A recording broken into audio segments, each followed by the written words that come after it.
George, how come I'm holding your blaster? Shut it, cop out. We got droids incoming. Patrol Alpha 1-2, what is it? There's a droid convoy heading our way. We need immediate backup. Rich Boy Batoon's closest. Somebody get Captain J on the line immediately. Reinforcements are here.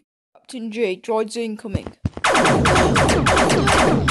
What? Die to the last man! You'll be okay, it's just a flesh wound. Yeah, I can't fake it.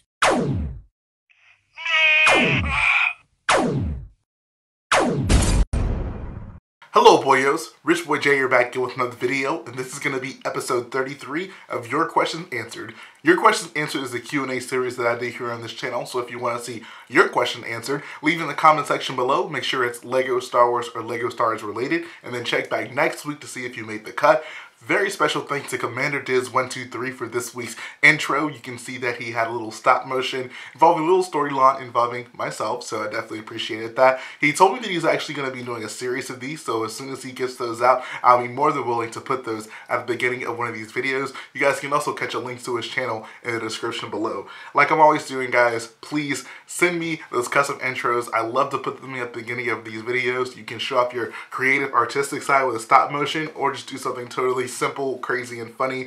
I don't care. Anything works as long as it's appropriate for one of these videos. Just send it over, and if it is, I'll be more than happy to put it at the beginning of one of these videos, and then of course give you a shout out. So without further ado, guys, let's jump right into the questions. First question comes from Noah Krajnik, and he says, in your opinion, which piece did you use the most in each of your mocks? So let's go down the three big mocks that I've done. Starting off with Scarif, I would have to say that the piece we used the most was probably the Trans Blue 1x1 stud or a Dark Gray 2x6 brick. We used so many of those studs to build the water up, and it was such a time-consuming and laborious process. Oh my god, guys, I can't even explain to you just how much time we had to spend stacking those studs, because the thing about the water studs is it's not just the case that you have to kind of cover up the area that the water is going to cover just with a layer of studs, but you have to do multiple layers. You have to stack them at least 3 studs high for it to look halfway decent. So we just spent so much time stacking those water studs to get it to look halfway decent, and it came out well. I love the design that the water makes, but it's just something that takes so much time. And I'm glad I haven't had to stack that many water studs in quite some time.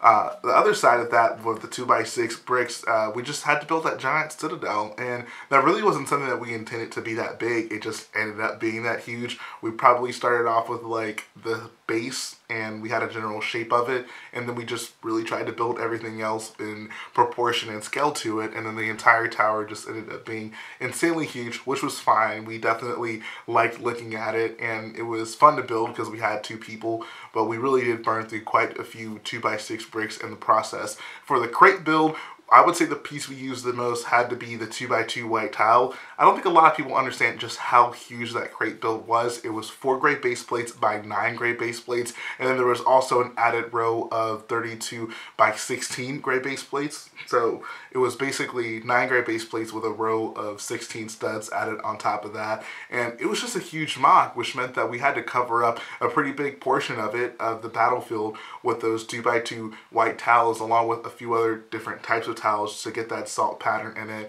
which was really a process in itself. But I was fortunate enough to find basically a case of 2x2 white tiles, like a pick-a-brick case of it, for a pretty decent price, and then I found a couple Bricklink sellers that also had them for a decent price. But it was a nice piece to get, because white is obviously useful for things like salt, apparently, and snow. So I figured, you know, even if we really go all in on this and buy all these tiles for it, it'll be a useful piece down the line if I need to do like a snow build or another salt build or something like that. So definitely didn't mind buying those parts.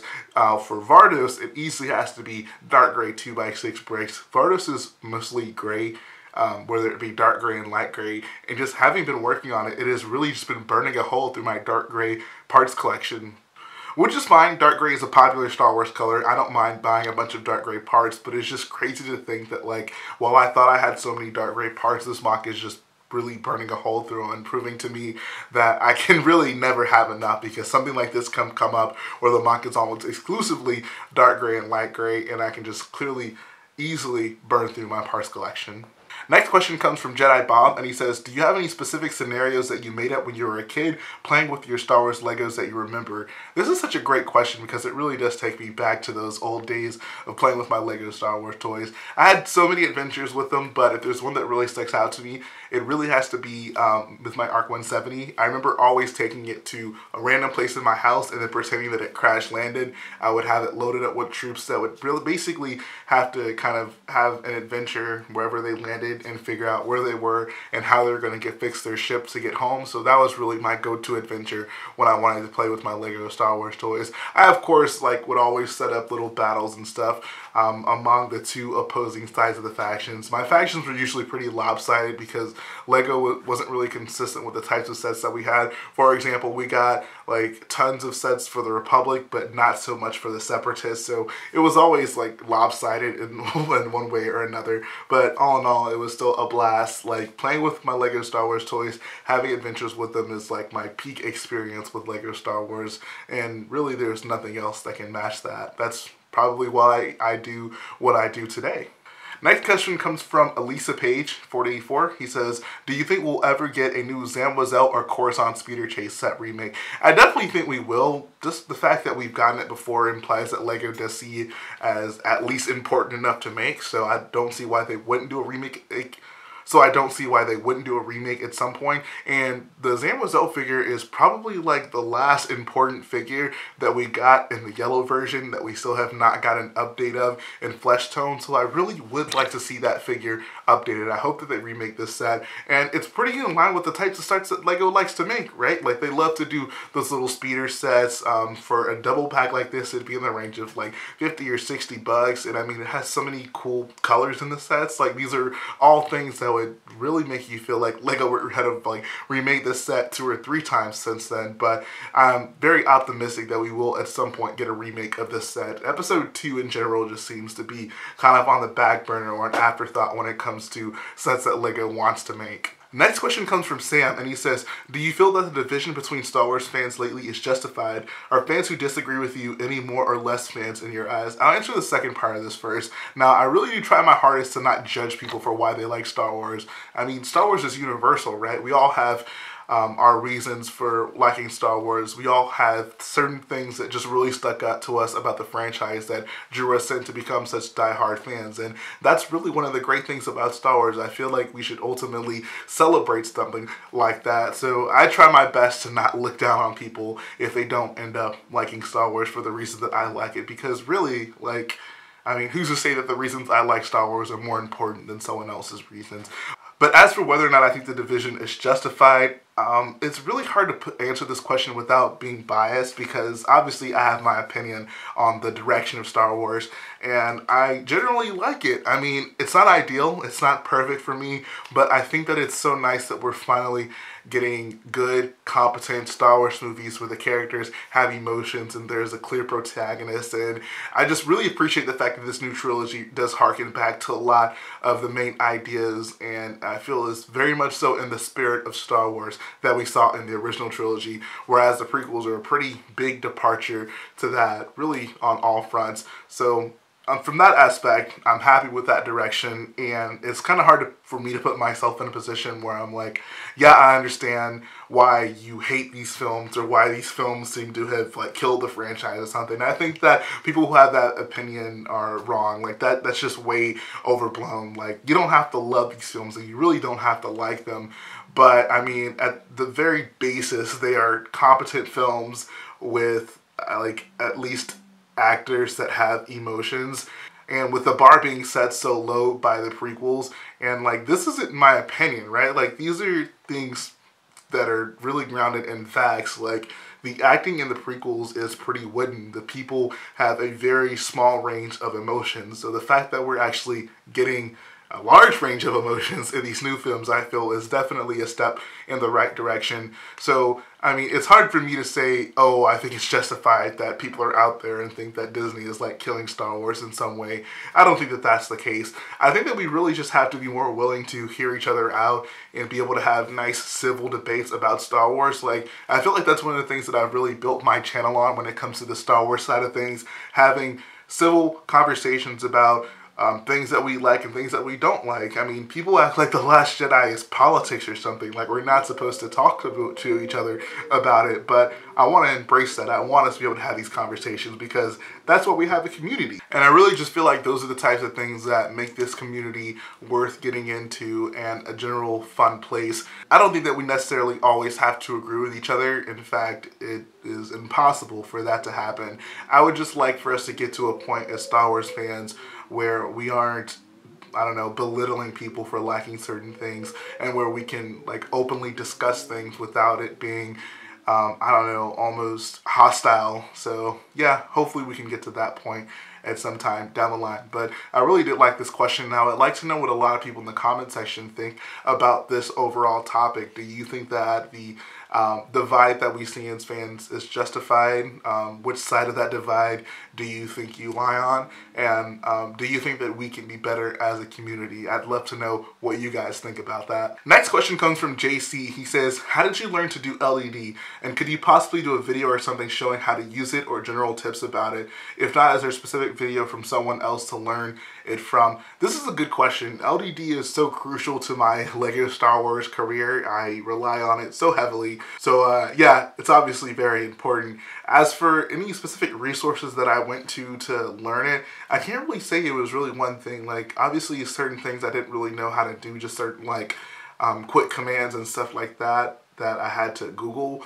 But the thing that ultimately got me to learn how to use LED was just necessity. I was sitting in my dorm room and I was just like, I want to build something, but I don't have any of my parts here, so what can I do? How can I satisfy my urge to design something on Lego? So then I was like, you know, let me pull up LED and see how this thing works. This is the only way that I'm going to get to build or design something, so I may as well learn how to do it. That was really when I designed my AT-AT for the first time, and went through a few different design iterations after that, but me being forced to learn how to use it because I didn't have any other parts is what got me to the point I'm at right now, where building an LED is no more difficult and honestly at many times a lot easier for me to do than building with real bricks.